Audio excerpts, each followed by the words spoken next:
Hi, this is Paul Turgison, Oregon Farm and Home Brokers. We're ag brokers, farm and ranch brokers in the Willamette Valley and east of the mountains. Today we're on the Willamette River and we're looking at a 54-acre piece of property that's connected to a property we're putting on the market that's 520 acres. It's a very significant piece of property, and I'd like to introduce, or have you introduce yourself. This is Travis at Riverkeepers. Yeah, hi, my name is Travis Williams and I'm Executive Director of Willamette Riverkeeper, and our organization works on behalf of the Willamette's water quality and habitat throughout its whole extent, 187 miles of main stem river. And one of our real interests as part of our mission is to protect a lot of these riverside lands that have some nice natural attributes. The significance of this piece of property is it has a little bit of continuity between the upstream islands, this piece of property, state lands down below that get I think quite a bit of activity, duck hunters, fishing. You know, there's recreational activities. And what the family's trying to do here with Riverkeepers is preserve some of this special habitat for somebody that can take care of it. And a lot of farmers can't. There's some competing interests a lot of times with the high value farm ground in the valley. Is across the river you can see where they farm right up to the edges. The more you farm, it's good soil, the more money you make. But at some point I think there's a place for an interface between farming and wildlife and recreational wildlife habitat and recreation.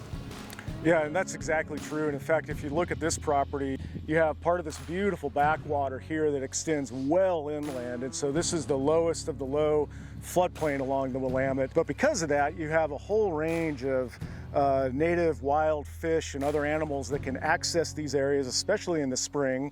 And right now we're kind of at the very end of the high water period. Things are beginning to really recede. These habitats are fantastic for salmon and trout and turtles, all types of avian species that utilize these areas either for a big chunk of their life annually or if they're just migrating through. A lot of these floodplain lands are just fantastic in the springtime for birding, or to simply know that they are there and that birds are definitely accessing them as they transit north and in the fall go to the south. So you also think about cooling of the water, and having these back channel areas provide some cool refuge depending on the property during the summer months. It's not uncommon for cutthroat trout in the main stem river to go into a place like this if it has enough water, and they get cooling from groundwater sources that come into those back channels. So there's really a whole variety of things that these types of properties can offer, in addition to just some incredible natural beauty. Building on that, one of the things that you guys do is erosion control. I mean, you want to protect this area. I mean, there's across the river, you can see where it's a cut bank and the river's eroded it. And there's ways of being able to control some of that, you know, to stop it from keep on eroding into the farmland. And it's planting the correct type of trees, plants that are going to stop the erosion. So you're not only protecting the habitat, but you're also protecting the farmer from further erosion into their farm fields. Yeah, absolutely. I mean, we have a strong interest in trying to keep property whole, especially when you have a very powerful river in the winter and spring months that likes to scour out certain areas. There are ways to plant the right types of native plants that help protect against that. And so that's definitely something that, of course, when you have land, you don't want to lose it. And it's a big job, but there are some very natural and good ways to get at protecting those riverbanks. We think this is going to be a good partnership, and we're looking forward to working with Riverkeepers for this 54 acres. And later on, we'll go into, there's about a 25 acre maple forest. Yeah, it's really nice. It's just a really nice, cool habitat, and we'll run over there next.